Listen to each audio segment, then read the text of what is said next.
how could we have evolved?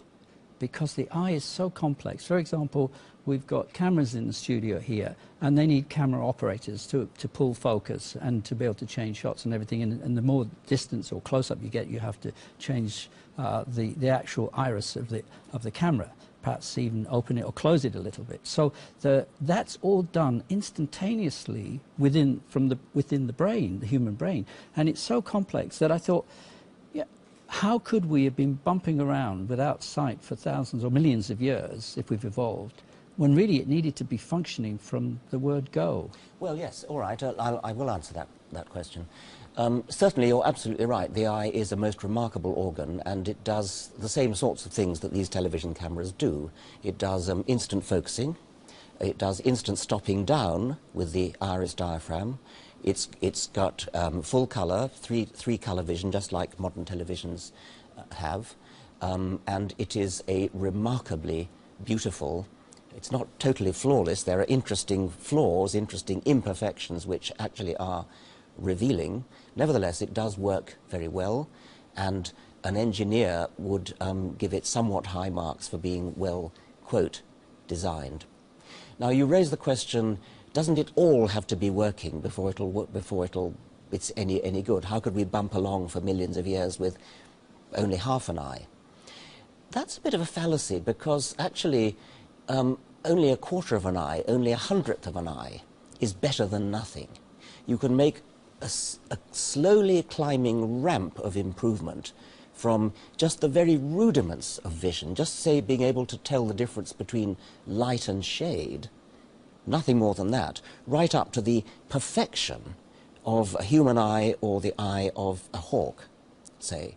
And in order for evolution to explain that, all we need is that there should be a ramp of improvement where every step, a hundredth of an eye, 200ths of an eye, 300ths of an eye, etc., 50% of an eye, 51% of an eye, each step has got to be an improvement on the one that went before.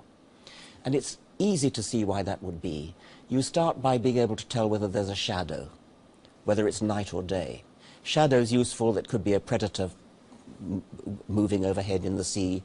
Night or day is obviously useful for all sorts of purposes.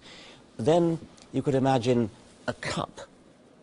Instead of just having a flat sheet of light-sensitive cells, the edges turn up into a cup.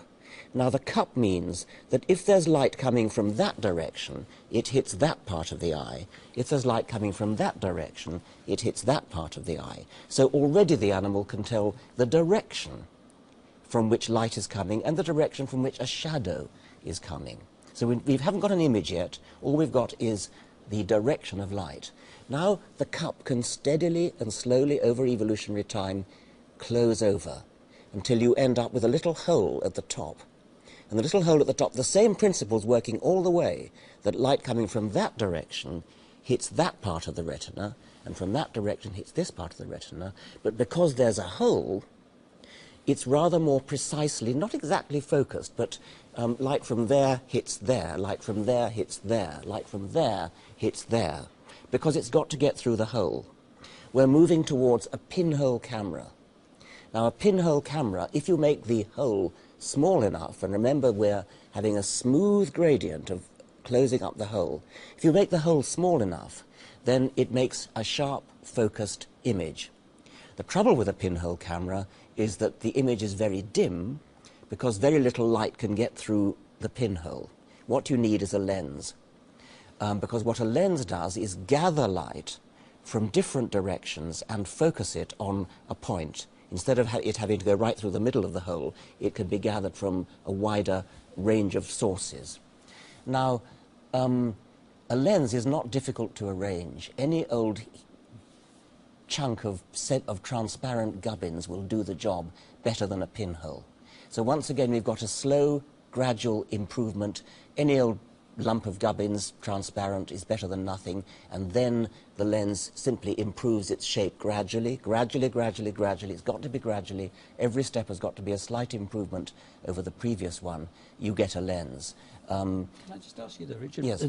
How long did this process take? Well, that's very interesting. I mean, we've got hundreds of millions of years to play with, because that's what geological time gives us. I mean, we've got maybe 1 billion years since the first eye, since the first focusing eye appeared. As a creationist or believer in creation, the book of Genesis, you know, I would disagree with that. But what would you disagree with? With the time. The timing how old do you think the world is then? I would say that because I'm a Bible-believing yes. Christian, that I believe that the book of Genesis is in actual fact the record, because Christ as well referred often to the book of Genesis, that in the beginning, yes, yes. Adam and Eve, and I know that. But before we get onto that, say it just as a layman, I had to come to terms with, you know, how on earth did we function? And the heart, for example, the lungs, the liver, the kidneys, and particularly, don't want to be too personal, but how do I take a leak if I have to wait a few million years to do that? Wait a minute, I don't understand. Well, if I was to go to the toilet, you know, yes. I mean, how did we evolve with the ability to release waste? If we were waiting for certain organs to develop. Well, no, it's not really like that. I know it's a simple question, but I'm a simple man. I mean, you don't wait millions of years. It all happens. There's a continual improvement going on all the time, continual changing. I mean, the way things work is different now from the way it used to be. I mean, I tried to give you a rather detailed exposition of the eye, and you switched to something else. I mean, did you find that convincing, what I said about the eye? Well, not really. Well, but I understand. And well, I don't mean not? it because condescending. But I gave you the gradual ramp of improvement. What I didn't quite have time to say is that if you look around the animal kingdom today, and you mentioned trilobites, but there are lots and lots of animals which show eyes in all sorts of what we might think of as states of sort of half-development. I mean, there are flatworms that have just a cup for an eye, no lens, not even a pinhole. There are animals like Nautilus, which is a sort of coiled-up squid kind of thing in a shell, which has a pinhole camera for an eye. So each step of the way that I told you about might have been hypothetical, but you can find an animal somewhere around the animal kingdom, a living animal, which actually does it. So I don't understand why you don't find that convincing.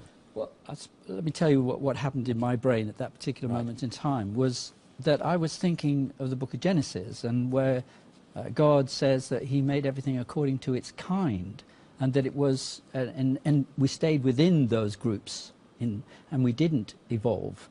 So I find it difficult, and because I suppose my present position dictates to a certain extent, what I believe, and I've got to ask questions in such a way as to help me to see the other side, that's all. And yes. I'm putting it quite simply. Let me get this right, because what you're saying is that the book of Genesis, it takes precedence over science. You're saying that a book that was written, when, about 800 BC, written by whom? By some scribe during the Babylonian captivity. Why would you believe? It goes back further than that, and certainly most Bible scholars have attributed the book of Genesis to Moses. Oh, really? Yes, to Moses? Yes. But Bible scholars attribute it to Moses. I know so. you attribute it to Moses, yes. but yeah. Can you name a Bible scholar who attributes it to Moses? I can't at this moment in time, okay. just off the top of my head, but that doesn't stop me believing in God